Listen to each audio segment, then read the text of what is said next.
Hello my dear friends and my dear students.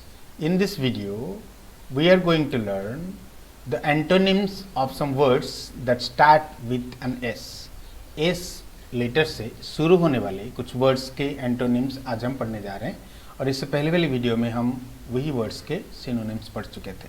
मैं आप लोगों को और एक बार याद दिला दूं कि रेगुलरली यूज्ड होने वाले वर्ड्स में नहीं लाता। जैसे कि एस से स्मॉल शुरू होता है, स्मॉल, और इसका एंटोनिम्स होता है बिग, वो वाला वर्ड में नहीं लाता। जो वर्ड्स हमारे लिए ज़रूरी है और हम कभी कभार समझ नहीं पाते जब पढ़ते हैं, वही वर्ड्स का सिनोनिम्स और एंटोनिम्स में रोज़ आप लोगों के लिए लेके आता हूँ।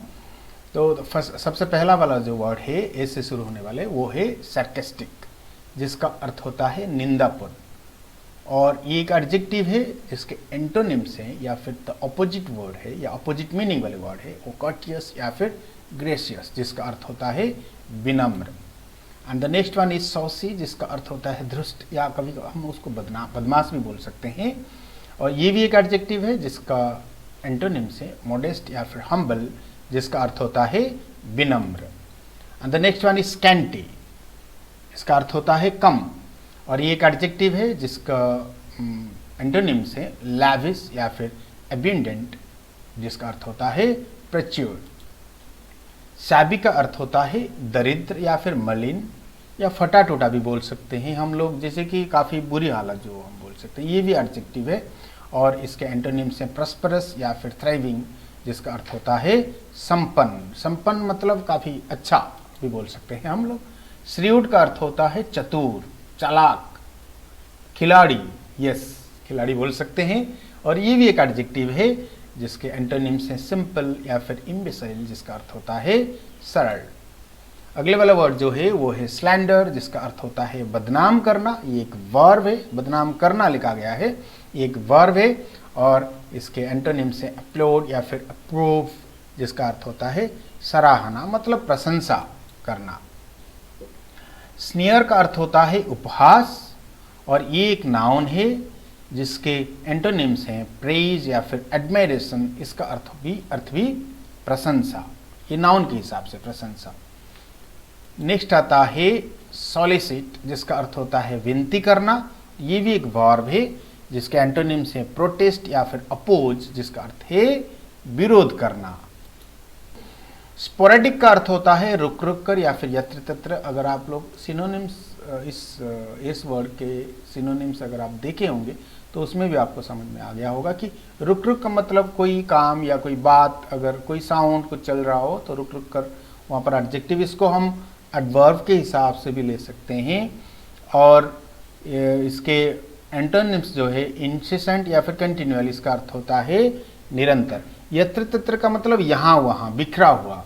आप ध्यान से मतलब समझने की कोशिश कीजिए।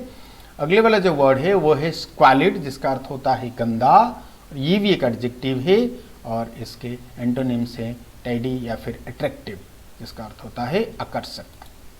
नेक्स्ट है स्टेन, जिसका अर्थ होता है दाग या कलंक लगाना, दाग लगाना या फिर कलंक लगाना, और इसके एंटोनिम्स हैं प्यूरिफाई या फिर पर्ज, जिसका अर्थ होता है शुद्ध करना। ये एक वर्ब है, लेकिन स्टेन को हम नाउन के हिसाब से भी ले सकते हैं। इसमें काफ़ी सारे वर्ड्स है जो कि वर्ब, नाउन, एडजेक्टिव, एडवर्ब के हिसाब से भी यूज किया जाता है according to the sense and situation of the sentence. Stupor का अर्थ होता है अचेतनता, मतलब चेता ना रहना, ये एक नाउन है, और इसके एंटोनिम से सेंसिबिलिटी या फिर कॉन्शियसनेस, जिसका अर्थ होता है चेतना।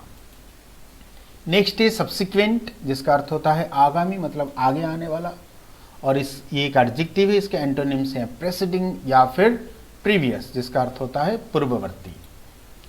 सब्सटेंशियल का अर्थ होता है ठोस या फिर पर्याप्त, ये एक एडजेक्टिव है जिसके एंटोनिम्स है मेजर या फिर इनएडिक्वेट, जिसका अर्थ होता है स्वल्प या फिर तुच्छ, नगण्य। नेक्स्ट वाला होता है सबवर्ट, जिसका अर्थ होता है नाश करना, खत्म कर देना, विनाश करना, और ये एक वर्ब है जिसके एंटोनिम्स हैं जनरेट या फिर प्रोड्यूस, इसका अर्थ होता है उत्पत्ति करना या सृष्टि करना। And the last word for today is sycophant, जिसका अर्थ होता है चपलूस, मतलब बात करके बहलाने वाला, और ये एक एडजेक्टिव है जिसके एंटोनिम्स हैं डिवोटेड या फिर लॉयल, जिसका अर्थ होता है निष्ठावान। आज के लिए इतना ही। इतने सारे जो वर्ड्स दिया गया है और उसके साथ उसके एंटोनिम्स दिया गया है, दो हर एक का।